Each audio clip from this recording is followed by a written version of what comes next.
वकील बहू। जनक पेशे से एक बहुत अच्छी वकील थी, लेकिन कहते हैं ना, बहू कितनी भी बड़ी तोप क्यों ना हो, सास के सामने तो भीगी बिल्ली ही होती है। अरे जनक, क्या बात है? आज रोटी नहीं मिली अभी तक। ये तेरा कोर्ट नहीं है जो आज फैसला ना हुआ तो कल की तारीख मिल जाए। रोटी तो रोज वक्त में चाहिए। हाँ। माँ जी, रोटी तो कब की बन गई। मैंने आपको कहा तो खाना खाने के लिए, आपने शायद सुना नहीं होगा। ओहो हो, जज नहीं हूं मैं तेरे कोर्ट की, सास हूं सास। कोई दलील फालतू की मत देना यहाँ। बहुत जानती हूं मैं इन वकीलों को। अपनी बात ऊपर रखने के लिए झूठ बोलने में जरा भी नहीं सोचते। तभी वहां जनक के ससुर आ जाते हैं।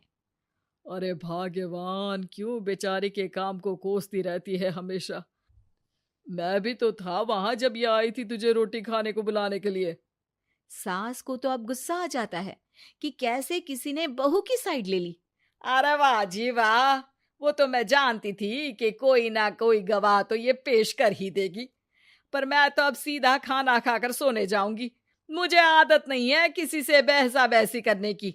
पता नहीं कैसे ये वकील इतना दिमाग लगाकर खुद तो झूठ बोलते ही हैं, साथ में झूठे गवाह भी ले आते हैं। जनक को सास के ताने सुनने की अब आदत सी पड़ जाती है। एक दिन जनक वकील की ड्रेस पर काला कोट पहनकर कोर्ट के लिए निकल ही रही होती है कि अरे कहाँ चली काला कौवा बनकर?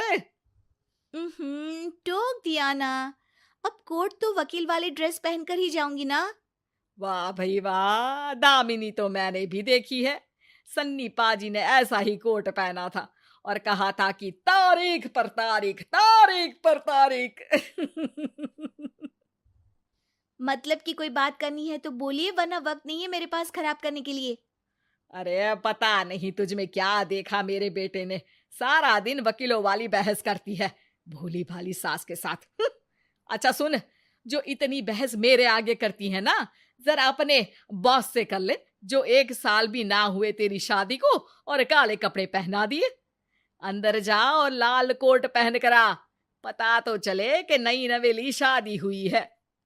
अरे माँ जी, कोर्ट में मेरा बॉस क्या करेगा? ये तो पूरे देश की ड्रेस है वकीलों के लिए। लेकिन सास तो ठहरी सास। अच्छा, तो कोई जरूरत नहीं है 2-4 साल कोर्ट जाने की। शादी थोड़ी पुरानी हो जाए तब इजाजत दे दूंगी मैं तुझे काले कपड़े पहनने की। अब क्या था, मन मारकर जनक को लाल रंग का कोट पहनकर कोर्ट जाना पड़ता है। उसके जाने के बाद आहा, बढ़िया आई पूरे देश की ड्रेस की बात करने वाली। अरे पहना दिया ना लाल कोट। अब सास आए दिन या तो जनक को उसके काम का ताना देती या फिर उसका काम छुड़वा देने की धमकी। तंग आकर एक दिन जनक पति से कहती है, मैं सोच रही हूँ कि कोर्ट जाना बंद ही कर दूं। अरे क्यों यार, इतना अच्छा करियर है, क्यों छोड़ने की सोच रही हो? अरे लाल रंग का कोट पहनकर जाना पड़ता है। हर बात पर सास ताना देती है कि वकील तेज होते हैं, सवाल जवाब करते हैं, झूठी दलीलें देते हैं।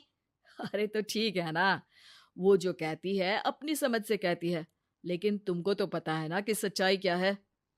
जनक को पति की बात से हौसला मिलता है कि तभी घर पर कुछ लोग आ जाते हैं। अरे आइए आइए पंच साहब, कैसे आना हुआ? अरे भाई साहब, सुना है कि आपकी बहू वकील है। तभी वहां सास आ जाती है। हाँ है तो, लेकिन क्या हुआ? फिर कहीं बहस कराई क्या? अरे हम तो खुद दुखी है उसके व्यवहार से। अरे भाभी जी, आपको तो पूरा मोहल्ला जानता है कि आप कितना बोलती है। फिर हम यहाँ बहू रानी की कोई शिकायत नहीं, बल्कि अपनी परेशानी लेकर आए हैं। ससुर जी खुश हो जाते हैं।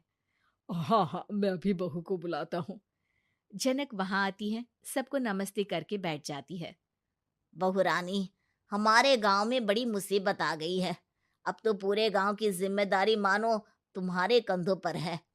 अरे ना ना, इससे तो घर की जिम्मेदारी पूरी नहीं होती, ये गांव की जिम्मेदारी क्या लेगी? भाभी जी, आप चुप हो जाओ। यहाँ पढ़े लिखे लोगों की बात हो रही है। आप जाओ, जरा रसोई से सबके लिए चाय लेकर आओ। मैं कॉफी लूंगी।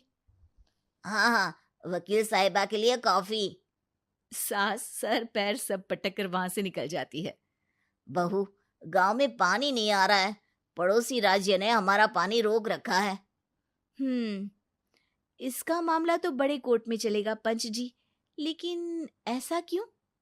वो राज्य हम लोगों से पानी के पैसे मांग रहा है। अब आधे गांव में पानी की सप्लाई खत्म हो गई है बहुरानी। अच्छा पंच साहब, बात गांव की है तो मैं जरूर केस लड़ूंगी। यहाँ एक बार फिर सास की एंट्री हो जाती है। अरे वाह जी वाह, ये काम करवा लो आप हमारी बहू से, बहुत अच्छा करती है। मैं हूं सीधी सादी सास। इस लड़की ने कैसे लड़ लड़ कर मुझे साइड कर रखा है, ये तो अब आपको पता चल ही जाएगा। अरे भाभी जी, आपकी आवाज तो पूरे गांव को सुनाई पड़ती है जब आप बहू रानी को सुंदर वचन सुना रही होती हैं। अरे वकील बहू मिली है, फक्र करो फक्र। हाँ जी हाँ, सारी फकर तो हम लोग ही करें। खैर, अब जो केस लड़ेगी और पानी गांव में आ जाता है तो पंच साहब लिख कर देना होगा कि हैंड पाइप में सबसे पहले मेरी बाल्टी और घड़ा भरेगा। अरे फिर तो हम बहू रानी के नाम पर घर पर ही सप्लाई दे देंगे, लेकिन ये इतना आसान नहीं है। बहू, गांव के पास अभी वकील करने की भी पैसे नहीं है तो। अरे पंच साहब, ये मेरे गांव का मामला है, मैं आपसे एक भी पैसा नहीं लूंगी।